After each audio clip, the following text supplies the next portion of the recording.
Nadmorska visina 3645 cm. Trebalo nam je 16 dana da stignemo do gore. Ali bilo je uzbudljivo. 16 dana. Bez jedne ribe. Kolega upravo se lazi za jedno 2 minuta i 40 sekundi. Proći se jedan beli kombi pored nas. Dostavljač hrane. Do broja do stanice. Znači bilo je uzbudljivo. Ima razne travke. Neke lekovite, neke otrovne. Kolega pojao jedan, ukrenuo mu se kačket na glavu. Sad ga vratio nas.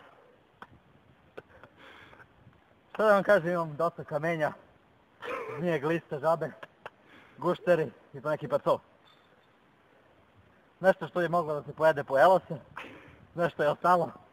Usta se je ben kolega. Imamo se gađan s kamenjem. I tako, šta da vam kažem.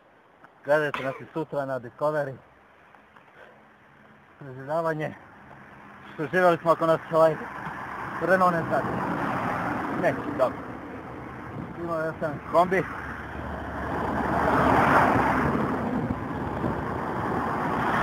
S obzirom da je divljina, saobraćaj je veoma zastupljen. Kolega, izjavite vi nešto. Kuži kurac. Dosta.